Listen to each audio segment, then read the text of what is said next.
The bank called me in the late afternoon, their voice trembling with confusion. "Sir, your wife is here with a man who looks exactly like you." My heart froze mid-beat. "That's impossible," I said, my voice barely above a whisper. She was supposed to be on a week-long business trip to Dubai, and I had just checked my phone. Her flight details confirmed she had left that morning. And yet here was this call, shattering my sense of reality. Before I dive deeper into what happened next, if you love shocking stories of betrayal, suspense, and revenge, don't forget to subscribe to my YouTube channel, Silent Revenge Story. Hit the bell icon and share these thrilling tales with your friends.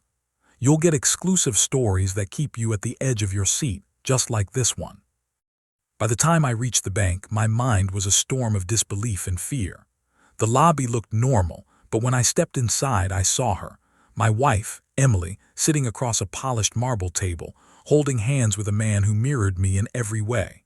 Same height, same build, same striking eyes that my wife always claimed were the window to my soul. It was like looking into an alternate version of myself. The world seemed to tilt, and a cold shiver ran down my spine. "Emily," I stammered. Her eyes widened and she quickly looked down at the man's hand in hers.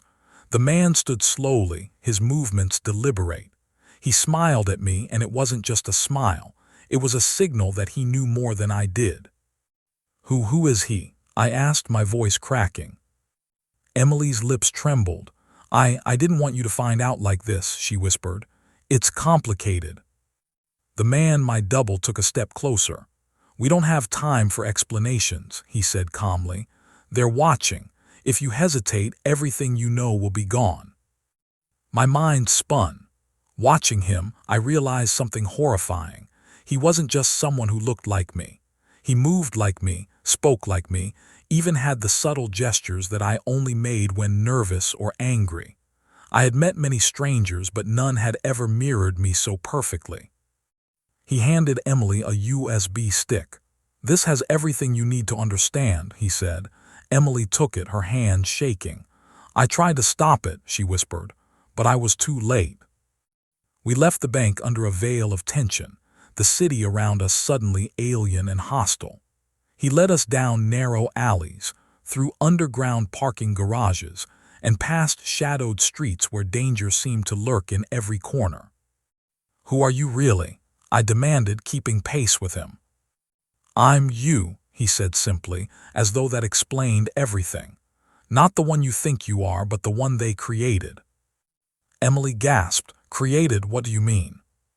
He glanced at me. "You have a twin, not by birth but by science. Someone has been watching your life, studying it, and they created me to replace you if necessary." I felt like the world had shifted under my feet. "Replace me for what?" "That's what we have to find out," he replied, "and you have less than 24 hours. The next hours were a blur. He showed me hidden footage of our home, our conversations, even intimate moments with Emily. Someone had been spying on us for years, meticulously crafting this plan. Every laugh, every argument, every tender moment had been observed and catalogued. And then came the evidence that shook me to my core. A laboratory hidden somewhere in the city, with photographs of me, Emily, and our friends, along with blueprints for creating someone like me. Emily's tears flowed freely. "I didn't know, I swear I didn't know," she sobbed. "I tried to stop it, but they were always one step ahead." As night fell, danger approached. Men in black suits, armed and masked, surrounded us in a derelict warehouse. The clone, my double, stood between us and the attackers, a perfect mirror of my instincts. Chaos erupted, gunfire, shouting, smoke filling the room. Every decision was life or death, every moment a test of trust. I fought alongside him, my own movements almost in sync with his. The man who was my double was not just a copy, he was my partner in survival. Amid the violence, I realized something unexpected.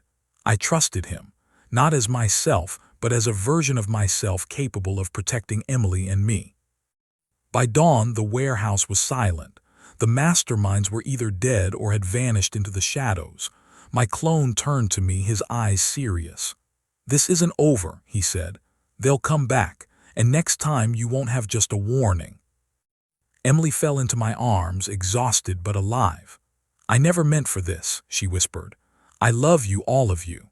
And in that moment, I understood that love could endure even the most unimaginable betrayals. Even when reality itself seemed broken, some things remained untouchable. Life after that day changed. The world felt sharper, more dangerous, but I was ready. My clone remained a part of our lives, a strange reminder that survival sometimes required the impossible. And every day, I remembered the call that started it all, the one that shattered my ordinary life and forced me into a world where nothing was as it seemed. The bank call, the duplicate, the secrets, the betrayals, they were all reminders of one truth. Sometimes, the person in the mirror isn't really you, and the fight to reclaim your life may involve confronting a version of yourself you never wanted to meet. And so, we moved forward, vigilant, stronger and ready for the next storm, knowing that courage, love, and resilience were the only shields we could rely on in a world that had suddenly become unrecognizable.